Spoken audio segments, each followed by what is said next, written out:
If you read the title and you're alarmed, don't be alarmed.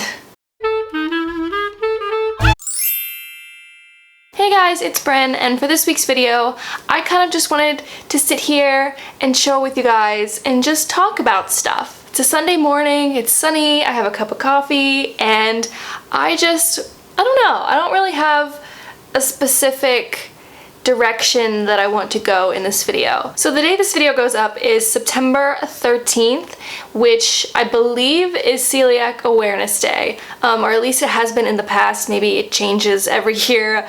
I have no idea, but we're just gonna assume that it's the same day this year. Either way, I just felt like it was something we could talk about, and I'd like to do more videos like this in the future where I kind of just have a topic and I just talk about it for a little while. And if you have any suggestions for things to talk about, you can leave them in the comments as always. But today I very specifically wanted to talk about celiac disease because it's something I know very well, and it's something not a lot of people know about, so I felt like it would just be something good to talk about, and I'm losing my voice for some reason. So as you can tell by the title of this video, I have celiac disease. I don't think I've mentioned it ever on here before. Why am I losing my voice? And it's something I think I've almost brought up multiple times, but I've never actually just come out and said it, or if I did, I always edited it out because I don't know, I wanted to mention it, but I didn't want it to be just like in passing, no big deal, because it kind of is a big deal. And if it's something you're going through, maybe it's something that you want to see someone else is going through, because I know it was really helpful to me when I saw other people, whether it was celebrities or people on YouTube or something, dealing with the same thing. It made me feel a lot better. So I just thought it would be good to talk about it in case any of you out there are dealing with the same thing, which I know you are. So I don't really know exactly what I want to talk about in regards to it. I think I might just tell you what it is, how I came to find out about it, and things like that, and just see what happens. So I am 21 now, and I found out I had celiac disease in the summer of 2014. So it's been a little over 2 years now. I was 19 at the time, and at that time I was going through a really stressful period. I had kind of just started college.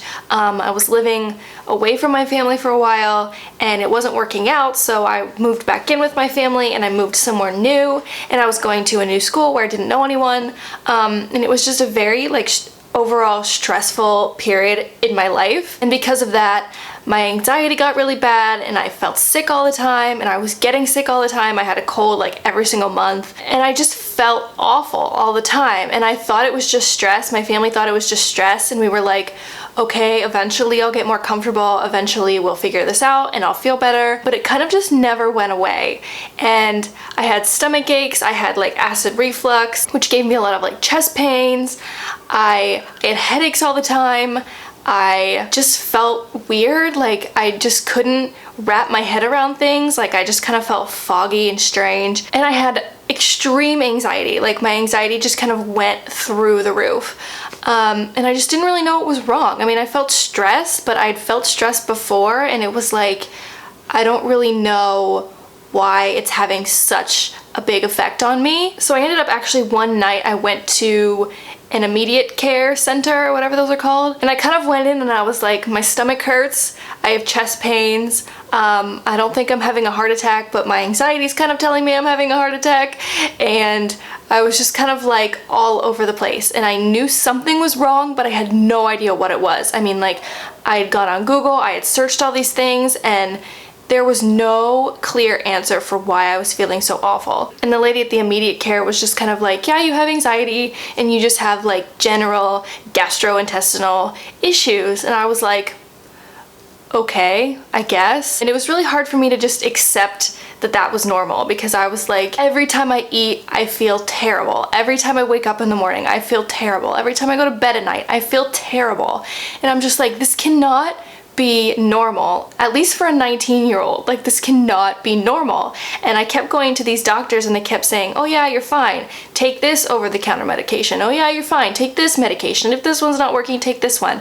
And nothing was really helping at all, and I was just kind of this isn't normal. I refuse to believe that this is normal. So we eventually ended up making an appointment to go to a specialist or a gastroenterologist, and we had to wait like 5 or 6 months just to get the appointment.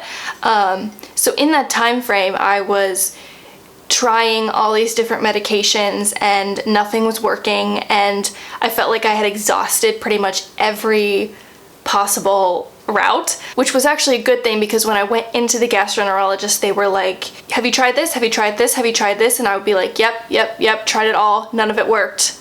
What's the next step? So he was very skeptical, and he was kind of just like all the other doctors I had seen at first, and he was just like, you know, I think this is normal. Everyone deals with this. And I was kind of like, okay, awesome. And he could kind of tell that I was just not falling for it.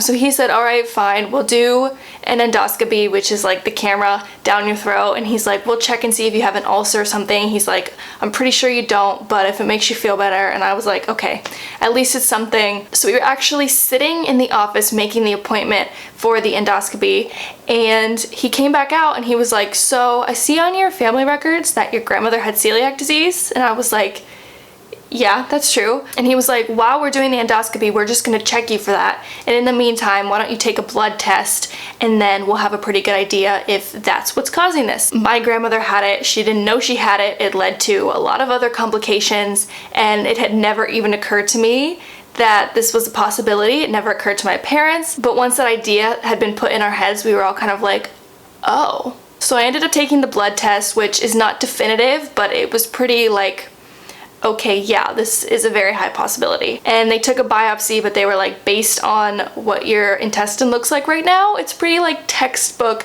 celiac disease. So at that point, I was kind of like, all right, yeah, like if this is what it is, this is what it is. Biopsy obviously came back positive, and it was one of those things where it sucked. Like, it was a big life change, but at the same time, I was just happy to have an answer for it, because I had known all along in my head that like this was not normal. This could not be normal. There has to be something wrong with me.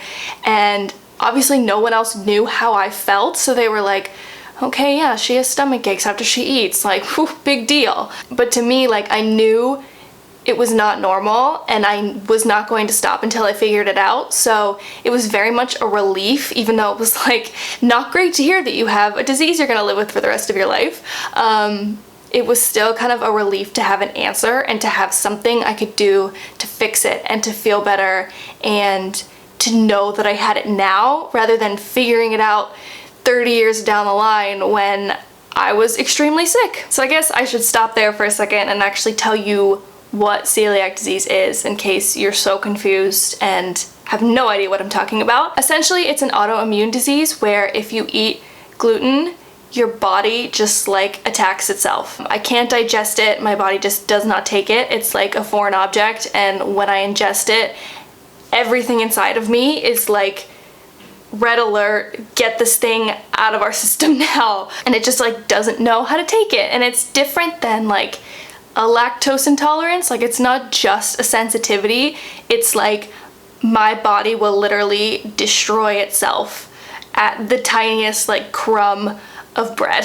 So if you don't know, gluten is the protein in wheat, barley, and rye, which is like every good carb ever. You can also find it hiding in like soy sauce, salad dressings, toothpaste, lipstick, chapstick, like pretty much anything, anywhere it can hide. So it's a lot more complicated than just like not eating bread and not eating pasta. Like, you have to be very careful about literally everything you ingest ever. So it was definitely a life adjustment, to say the least. It's a lot more complicated than just taking a pill every day. It's basically having to be aware of everything you're eating, asking a ton of questions anytime you go anywhere or buy anything, and just knowing exactly what you're putting in your body at all times. So after I got diagnosed, I ended up going to doctors and nutritionists who were aware of what celiac disease was and could help me kind of figure it out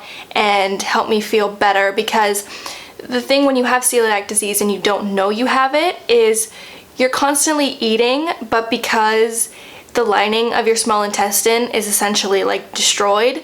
You're not getting any vitamins from the food that you're eating. So you're basically like malnourished because you're eating food, but you're getting no benefits from it whatsoever, which is why my immunity was so low and why I was getting sick all the time and why I just felt awful. So while I've accepted the fact that I have a disease and I have to live with that for the rest of my life, I'm not a perfect celiac disease patient. But, you know, everyone's different, and that's the weird thing about celiac disease that makes it really difficult to diagnose, is that every single person experiences it differently. There's no one easy way to fix it, besides not eating gluten, of course.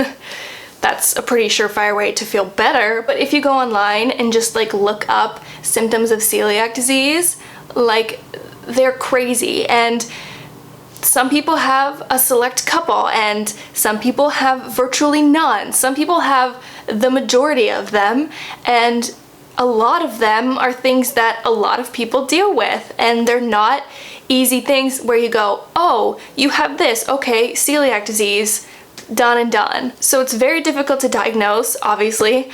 Some people weren't even as lucky as I was. It took me about 6 to 8 months to figure out what was going on. Once I realized like something is wrong, I need to fix it, but I was probably dealing with it for a little while before that without even really realizing. And that's why I feel like it's important to talk about, because if you yourself are maybe dealing with these issues, maybe you're feeling sick all the time and you don't know why and you can't figure it out, or if you look up symptoms and you think, okay, I have a few of these and nothing I've ever tried is really helping, so, you know, maybe I should get tested for this. Maybe it'll make me feel better. And I know it's scary to think, oh my god, I'm not going to be able to eat cookies anymore. There are definitely alternatives to pretty much everything out there. The only thing I really miss is ramen noodles and mac and cheese. I really miss macaroni and cheese. But for the most part, like, there are alternatives, so even though it's scary to think, oh my god, I might have this disease, I don't want to know if I have it, I can't live with it, like, you can. Personally, I would rather know I have a disease and add extra years to my life rather than eat bread for the next 20 or 30. That's just me personally. Maybe you have a different opinion. I don't know, it's your life. So I just feel like it's important. I really don't want to preach to you. I don't want to tell you, oh my god, you have to go out and get tested now if you have a stomach ache every once in a while. Like, no, that's ridiculous.